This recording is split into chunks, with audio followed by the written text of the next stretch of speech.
Thank you to those who have asked about Karen. She is at home recovering from her tonsillectomy and her adenoids being removed and sinus surgery that was completed on Saturday.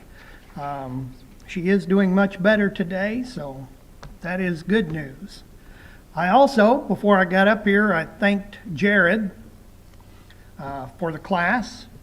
The lesson this evening is taken from the book of Psalms, and going forward from, he started chapter 19 this evening, going forward from chapter 19 verse 1, we read there, "The heavens declare the glory of God, and the firmament showeth his handiwork." And the lesson this evening is taken from Psalm 33, verses 6 through 9.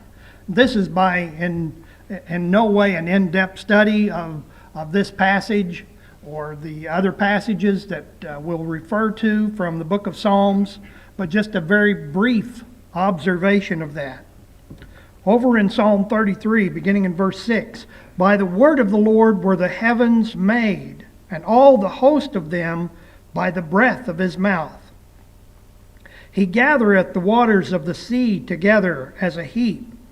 He layeth up the depth in storehouses." And then our focus is on verse 8. "Let all the earth fear the Lord. Let all the inhabitants of the world stand in awe of him. For he spake, and it was done.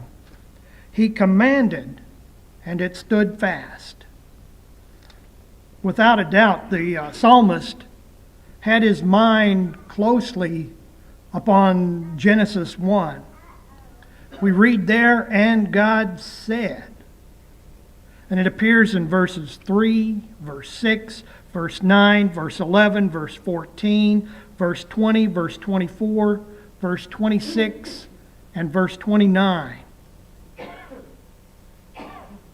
God spoke, and this world came into existence. He spoke the universe and all that we see into existence.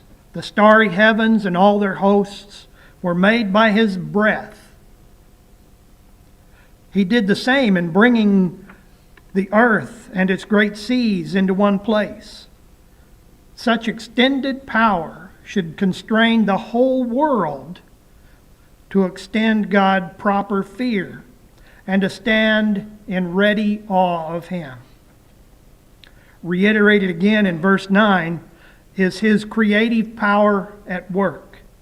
He spoke, and it was. The done here is inserted by the translators and somewhat enfeebles the true literal Hebrew text.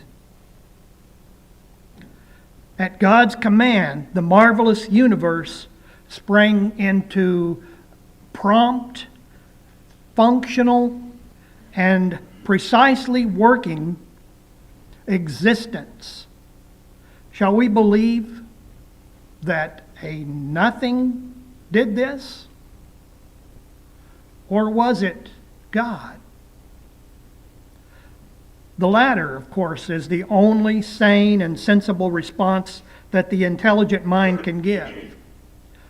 Only the empty head and the empty heart of Psalm 14:1 and Psalm 53:1 could possibly deny the Almighty's existence.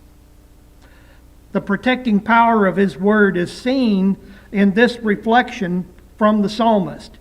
"He shall cover thee with his feathers, and under his wings shalt thou trust.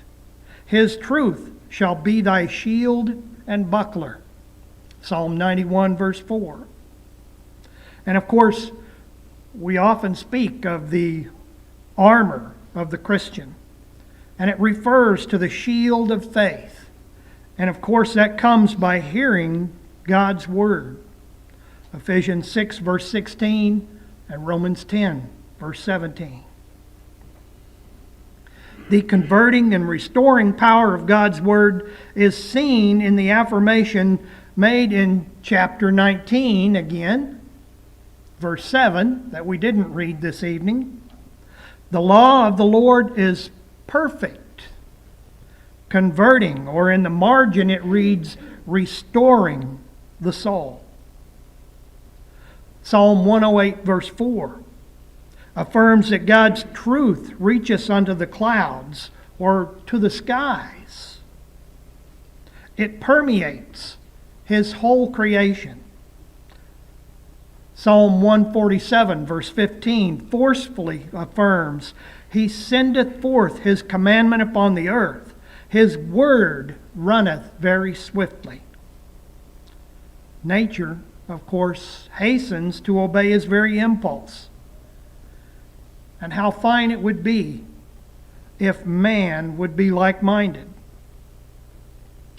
But you know, man is more apt to procrastinate than to be prompt in obeying God's word.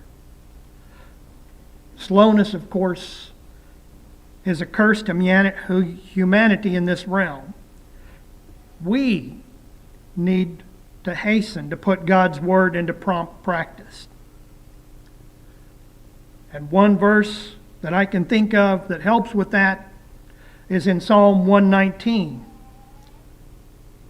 And there in verse 60, there's the positive-negative response, which states, I made haste and delayed not to keep thy commandments.